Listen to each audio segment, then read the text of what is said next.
Hi everyone. So just to say thank you to everyone who's tuning in to watch my video today. And I hope whatever I'm going to talk about today is going to inspire you to think differently.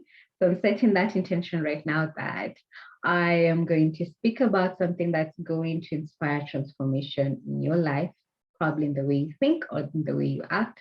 So join me in this intention and let me get started.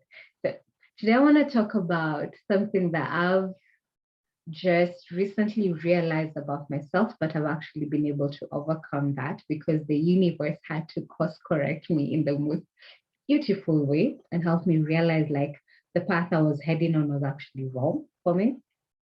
And what I want to talk about today is egoism, like spiritual egoism or whatever kind of egoism there is.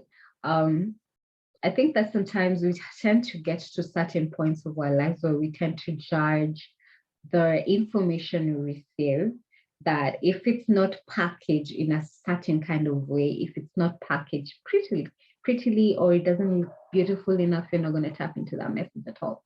Like if someone doesn't have a million K followers or 100K followers or a million followers, then that person has nothing of value to share with us. And I realize it because it's something else. Fine, I will admit I've also tapped into sometimes, right? But I realized that that's actually not true. And you'll find that sometimes wisdom comes packaged in the most unlikely way, and wisdom actually comes from the unlikeliest sources. And let me just share an example of something that I went through recently. So I was reading this book called Richest Man in Babylon. It's a brilliant book, especially for anyone who's interested about wealth creation and how to create more financial independence for yourself. If you're interested, check out the book. It has brilliant information inside of it. So back to my example was I read or I listened to, because I was listening to the audio version of it, I listened to the first chapter of the book, and my egoic resistance came in that I was already starting to tell myself, like, I already know all this information. Like, why do I need to tap into this? Like, why do I need to read the entire book? Because the first chapter was actually talking about things that I've already been exposed to from other teachers, from other mentors in the financial world. So I already knew the information. And I was already telling myself, like, there's nothing new I'm going to discover in this book. But something inside of me, that other voice inside of me just told me, you know what, if I give it a chance, keep tapping into it, you might discover something new. So like, you know what, I'm going to listen to this voice and I'm going to listen to the rest of the book and see what comes off of it. And that was actually such a brilliant decision for me to make because I discovered so much value in that book. And again, it's not things that I didn't know about previously, but for some reason, this time round, the information in that book was hitting me differently.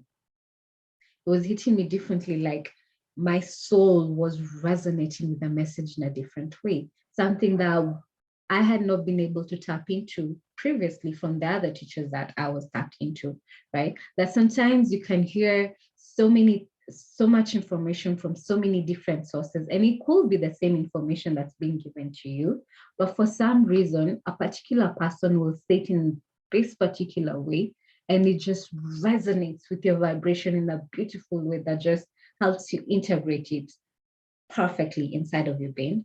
But you won't be able to tap into that if you're stuck in the egoic resistance of yourself, where you decide that just because the information is maybe something that you've had previously before, or information doesn't look pretty enough for you to tap into, then I'm not going to listen to it. If you're constantly tapping into your egoic resistance, you're never going to discover the new wisdom that's actually out here for you.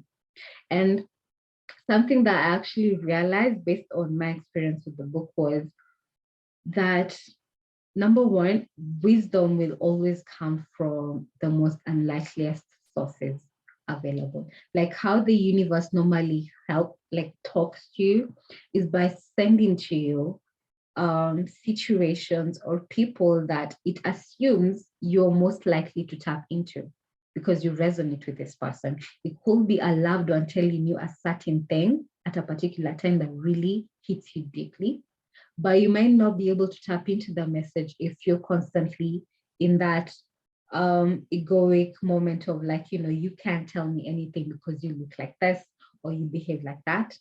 However, I realized like sometimes even kids have amazing wisdom if you actually have the presence to actually sit down and talk to them and just let them express themselves. Like you'll find so much wisdom coming from kids. But what happens is that we've been grown to think like kids don't know enough. They don't know enough about life. So what can they tell me? So if you never had the presence of mind to be curious and always wanting to tap into more information, you'll never be able to get exposed to the wisdom that is out there. So that's what I'm currently tapping into. I don't want to get to a place where I'm assuming that I already know enough and no one else can teach me something new, because that's not the case. Sometimes you'll find that one teacher will be teaching about some information, like right now.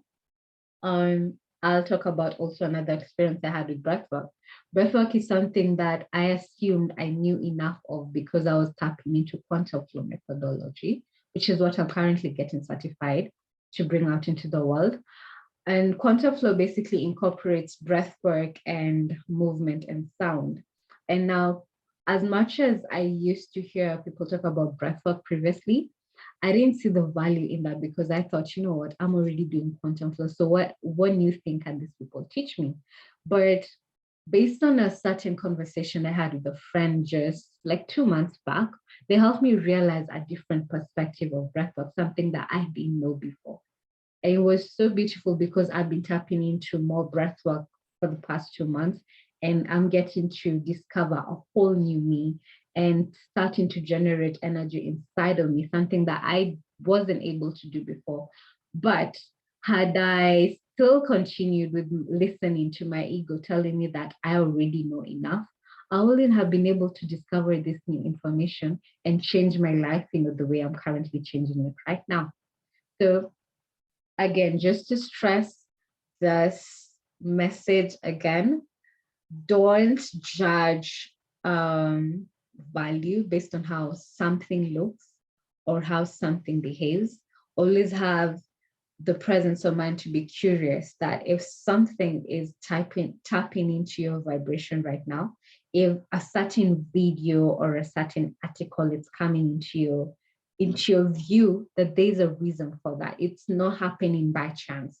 So have the curiosity to tap into that message and just, learn whatever wisdom it is that the universe is delivering to you, right? Always be humble, stay humble. Never assume that you know enough, because you can never know enough. If you stop knowing enough, then I think you'll be dead, because there'll be no reason for you to exist. We are always growing, we're always evolving, we're always transforming. So set that intention for yourself. Get curious, learn something new daily. And yeah, I think that is it for today. I hope whatever I've shared to you has inspired you to think differently, and sending you virtual hugs for everyone again who's tuning in to watch this video. Love and blessings. Bye.